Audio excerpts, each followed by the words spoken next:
អូខេដោយការសន្យាអញ្ចឹងបាទអញ្ចឹងអានប្រធានជាមួយនឹងលោកគ្រូបន្តទៀតគេថានៅសីតុណ្ហភាព27អង្សាសេឧស្ម័នគំរូដែលមានមាត្រ8.31លីត្រក្រោមសភាពបរិយាកាស P0 ស្មើនឹង1 atm បាទអញ្ចឹងគេឲ្យយើងអឺគណនាចំនួនម៉ូលបាទនៃឧស្ម័នគំរូនេះបាទអញ្ចឹងគេឲ្យ air ស្មើប៉ុណ្ណេះបាទចឹងចំនួនម៉ូយើងរកតាមណាបាទចឹងគ្រូដាក់ចម្លើយតែម្ដងគណនាចំនួនម៉ូលនៃឧស្ម័នគំរូបាទចឹងឧស្ម័នគំរូជាឧស្ម័នបរិសុទ្ធដែរបាទចឹងយើងអាចប្រើតាមសមីការភាពរបស់យើងបានចឹងតាមចឹងសមីការភាពរបស់យើងគឺ PV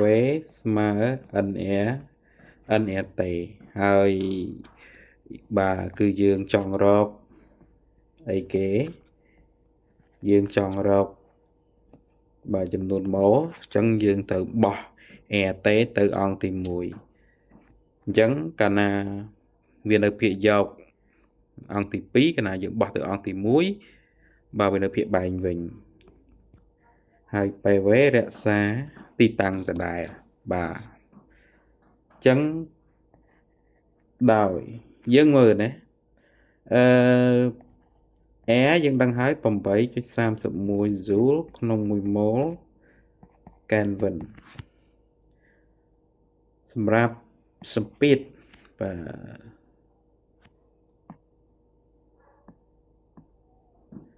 សម្ពាធគឺប៉ែយើងស្មើនឹង P0 ស្មើនឹង1 atm បាទស្មើ10សេគុណ5ប៉ាស្កាល់ហើយ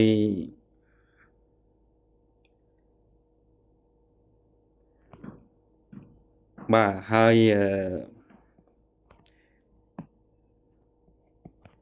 យើងមើលមាត្រ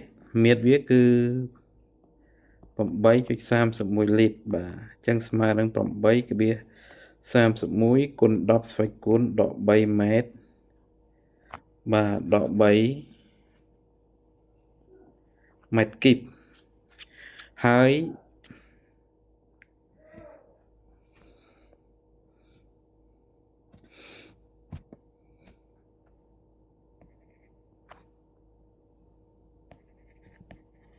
ើយសីតុណ្ហភាពបាទសីតុណ្ហភាពរបស់យើងគឺ27អង្សាសេអញ្ចឹងយើងយក27បូក273ទៅបាទ300 Kelvin បាទអញ្ចឹងយើងអាចគណនាបានហើយគេបានចំនួនម៉ូល N នេះស្មើ Air 8.31តេរបស់យើង300ខាងលើ10សេគុណ5គុណឲ្យ8.31គុណ10សេគុណដក3បាទអញ្ចឹងចម្លើយឃើញមែន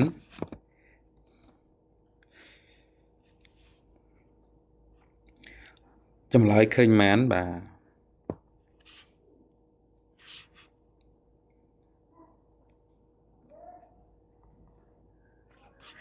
ចឹងចម្លើយឃើញ0.34ម៉ូលបាទចឹងដូចនេះចំនួនម៉ូលគឺ n ស្មើនឹង0.34ម៉ូលបាទ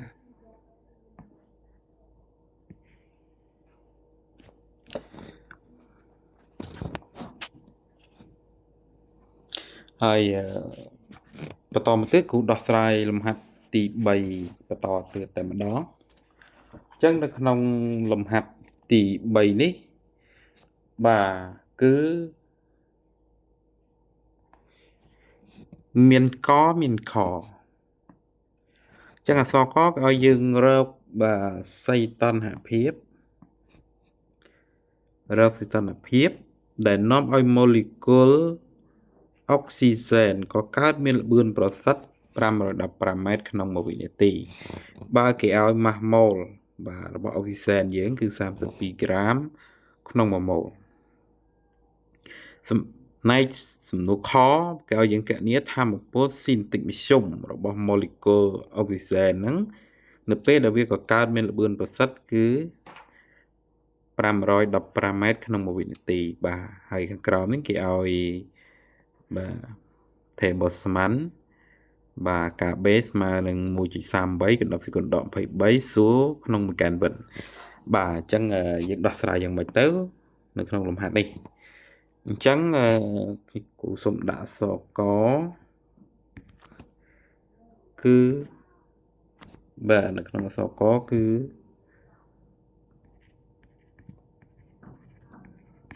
រកសីតុណ្ហភាពតេអញ្ចឹងសួរថាយើងរកសីតុណ្ហភាពតេតាមរយៈរូបមន្តអីអញ្ចឹងដោយសារគេប្រាប់ល្បឿនប្រសិទ្ធមិនអញ្ចឹងហ៎អញ្ចឹងយើងរកតាមរូបមន្តល្បឿនប្រសិទ្ធរបស់យើងតាម VMS បាទគឺស្មើនឹងរឹសការ៉េនៃ 3RT នៅលើ M បាទហើយយើងចង់រកតេបាទគឺយើងត្រូវលើកអង្គទាំងសងខាងនេះជាការ៉េបាទជានេះលើកទៅយើងបាន VMS លើកជាការ៉េហើយអានេះពេលដែលយើងលើកជាការ៉េយើងសម្រួលឬអស់នៅសល់ 3RT លើ M បាទ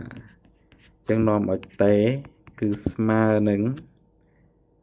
បាទ VMS ការ៉េបាទគុណឲ្យ M នៅលើ 3R បាទអញ្ចឹង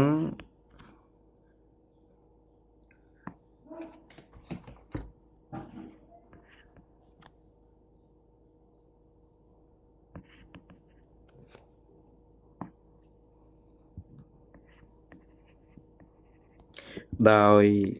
VMS ស្មើនឹង515 ម៉ែត្រក្នុងវិនាទី Air យើង8.31 Joule ក្នុង1ម៉ូលកែនវិនអាហ្នឹងទៅបីជាគេប្រាប់ត្រូវដឹងដែរហើយសម្រាប់ម៉ាស់ម៉ូលរបស់យើងគឺ32ក្រាមក្នុង1ម៉ូលអាហ្នឹងគឺបងអូនត្រូវបំបែកដែរវាទៅជា32គុណ10ស្វ័យគុណដក3គីឡូក្រាមក្នុង1ម៉ូលបាទអញ្ចឹងគេបានតេស្មើនឹងបាទតេស្មើនឹងអីគេតេស្មើនឹងអីបាទ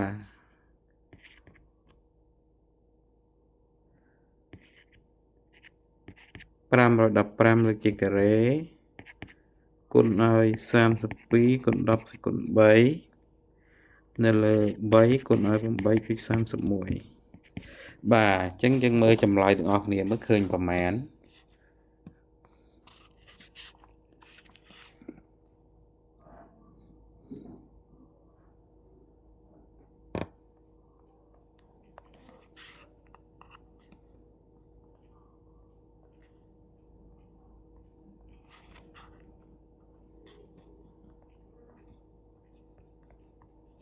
បាទអញ្ចឹងចម្លើយឃើញ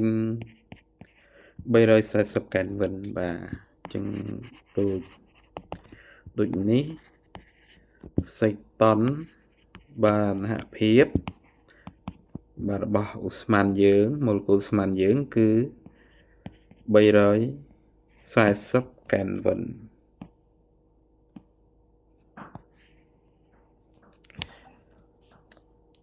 ចឹងសំណួរកត្រូវបានបញ្ចប់ហើយបាទបងប្អូនឆ្ងល់កន្លែងណាអាច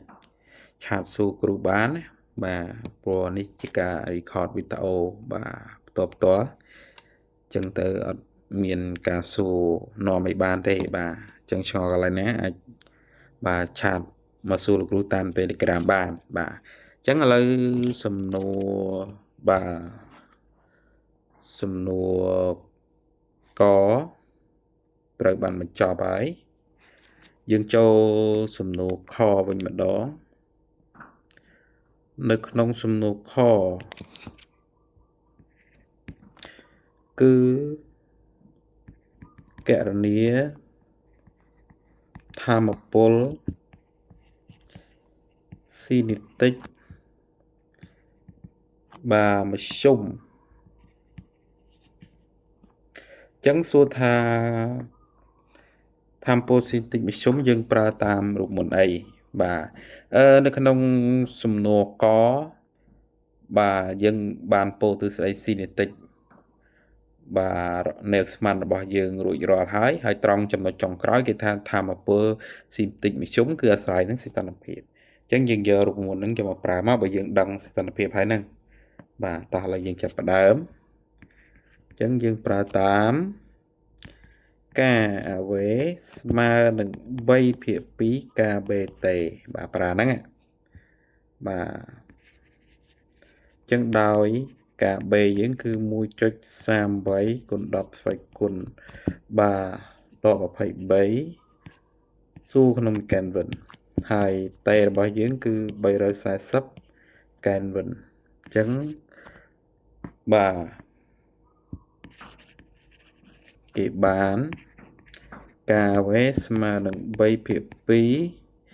គុណឲ្យ 1.38 គុណ10ស្វ័យគុណដក23គុណឲ្យ340បាទយើងចម្លើយឃើញមែន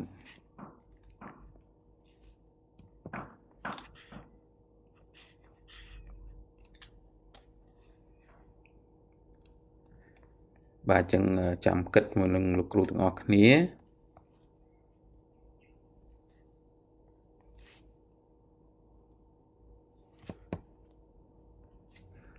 ចឹងចម្លើយឃើញ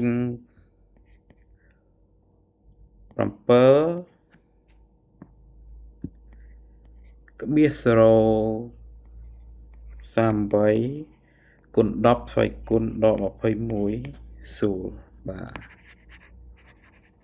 ចឹងដូចនេះថាមពលស៊ីនេតិកមធ្យមការ AV ស្មើនឹង 7.038 គុណ10ស្វ័យគុណដក21សួរបាទចឹងបើបងមានចម្ងល់ត្រង់ចំណុចណាបងអាចសួរលោកគ្រូបាទតាម Telegram បានបាទ